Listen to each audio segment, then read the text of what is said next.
CENTCOM continues to make progress across the southern flank. To date, they've struck more than 5,000 targets. U.S. Strategic Command bombers recently dropped dozens of 2,000-pound GPS penetrating weapons on deeply buried missile launchers across the southern flank.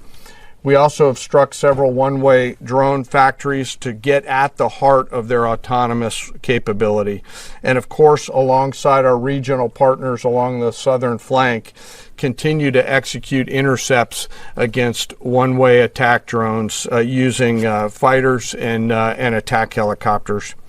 Our strikes mean we've made significant progress in reducing the number of missile and drone attacks out of Iran. Ballistic missile attacks continue to trend downward, 90% from where they've started, and one-way attack drones have decreased 83% since the beginning of the operation. A testament to our air defenders and our air defense systems, and as I said, our partners in the region continue to do great work as well. Second, we're making substantial progress towards destroying the Navy. In the first 10 days of the conflict, we're more than 50 Iranian naval ships into the campaign using a combination of artillery, fighters, bombers, and sea-launched missiles.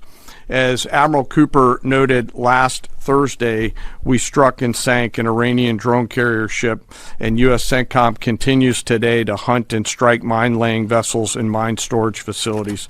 This work will continue. Third, against our objectives, we've begun to target Iran's military and industrial complex, again, focusing on centers of gravity to get upstream of the shooters out in the field in order to deny them the ability to continue to generate those one-way attack drones. Where we are is in a very strong place, giving the President of the United States maximum options. And from the beginning, from this podium, we haven't stated how long it will take. Our will is endless. Ultimately, the president gets to determine the end state of those objectives, right? But what he's said continually, and I want the American people to understand, is this is not endless. It's not protracted. We're not allowing mission creep. The president has set a very specific mission to accomplish, and our job is to unrelentingly deliver that. Now, he gets to control the throttle. He's the one deciding, he's the one elected on behalf of the American people when we're achieving those particular objectives. And so it's not for me to posit whether it's the beginning, the middle, or the end. That's his, and he'll continue to communicate that. What we serve him as is we give him updates on a daily basis of exactly where we are so he can make that determination on the throttle. Well, I would just state by saying Israel's been a really strong partner in this effort. Where they have different objectives, they've pursued them. Ultimately, we've stayed focused on ours. But what Iran has felt is the power of the world's two most powerful air forces. In that particular case, those weren't our strikes or that objective, or that wasn't necessarily our objective. But the president has made it clear to those concerns that we're not getting pulled in any direction. We're leading. The president is leading. He's determining where we want to go, what the outcome will be, what the end state is, with a very keen eye. And I understand those concerns because I've heard from a lot of people who I went through 20 years of those wars myself, worried about getting dragged in, worried about mission creep, worried about nation building or democracy expansion. That's never the perspective the president has pursued on this. Just because previous presidents and previous secretaries have decided to just pour more resources and more people in toward some unguided end state doesn't mean that's the way the world needs to look today. In fact, the American people voted for a different approach. But what the president also stated from the beginning was Iran can't have a nuclear weapon. And it's one thing to say it. It's easy to say. Anybody can say that. I mean, Barack Obama said that. But to do something about it takes courage and resolve. Most of their higher-end surface-to-air missile systems are not factors at this point in time. We're able to move around fighters that are moving deeper with relative impunity. Always some risk out there. I don't want to say that there isn't, and we'll always maintain and retain capability of doing search and rescue type of things. But I don't want to get into the details. Ultimately, the aftermath is going to be in America's interests. Our interests. We won't live under a nuclear blackmail scenario of conventional missiles that can target our people. which is why the objectives have been scoped from the beginning. Missiles, missile production, a defense industrial base, Navy, all in service of ensuring they don't have nuclear power projection capabilities. That's what matters to President Trump. That's what matters to the American people. And ultimately, that's why we're so laser focused on ensuring those objectives and those objectives alone are met. Presiden Amerika Serikat Donald Trump melontarkan ancaman akan menyerang Iran hingga 20 kali lebih keras dari intensitas kali ini jika Iran bersikukuh memblokade pasukan minyak di Selat Hormuz.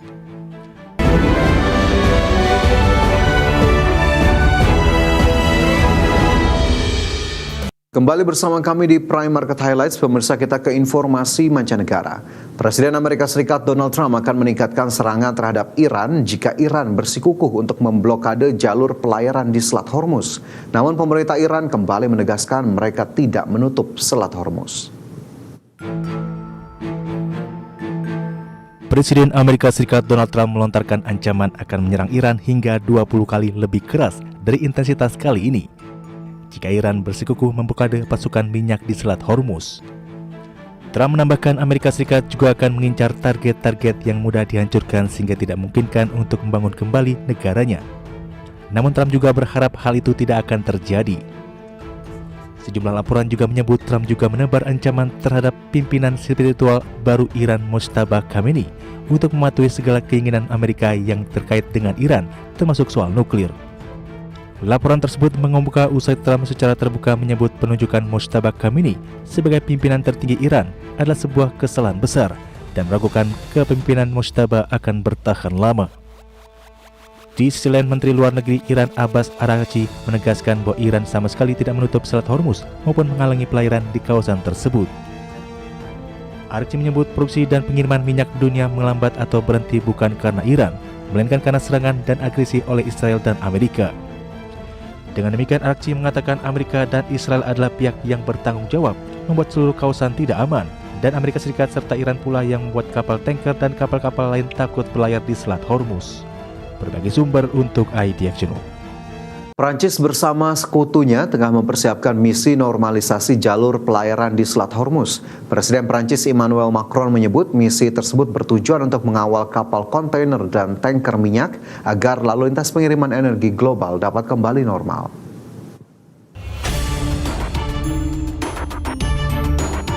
Presiden Prancis Emmanuel Macron mengatakan Prancis bersama sekutunya tengah mempersiapkan misi untuk membuka kembali Selat Hormuz yang lumpuh akibat konflik geopolitik di Timur Tengah. Macron menjelaskan bahwa misi tersebut bertujuan untuk mengawal kapal kontainer dan tanker minyak agar lalu lintas pengiriman energi global dapat kembali normal. Dalam konferensi pers bersama Presiden Cyprus Nikos Christodoulides dan Perdana Menteri Yunani Kyriakos Mitsotakis, Macron menegaskan komisi dukungan ini akan melibatkan negara-negara Eropa maupun non-Eropa. Langkah ini diambil setelah Uni Eropa menyatakan kesiapannya untuk meningkatkan operasi perlindungan maritim di Timur Tengah. Macron juga memberikan peringatan keras terkait keamanan wilayah Uni Eropa. Hal itu mengingat Cyprus sempat menjadi sasaran serangan drone buatan Iran pada awal Maret ini. Sebagai bentuk respon nyata, Prancis telah mengerahkan kapal induk Charles de Gaulle ke Laut Mediterania, lengkap dengan kapal fregat dan unit pertahanan udara. Macron dijadwalkan meninjau langsung kesiapan personel di atas kapal induk tersebut yang saat ini bersiaga di lapas pantai Kreta. Berbagai sumber untuk IDF Channel. Amerika Serikat mempertimbangkan untuk memperlonggar sanksi perdagangan minyak Rusia. Hal itu dilakukan untuk menstabilkan pasar minyak dunia yang terdampak konflik di Timur Tengah. Presiden Amerika Serikat Donald Trump sedang mempertimbangkan pelonggaran sanksi terkait perdagangan minyak terhadap Rusia dan pelepasan cadangan minyak mentah darurat. Rencana tersebut menjadi bagian dari paket opsi yang bertujuan untuk menekan lonjakan harga minyak global di tengah konflik geopolitik di Timur Tengah. Pertimbangan tersebut mencerminkan kekhawatiran Amerika Serikat terkait lonjakan harga minyak dunia setelah lebih dari sepekan serangan Amerika Serikat dan Israel terhadap Iran.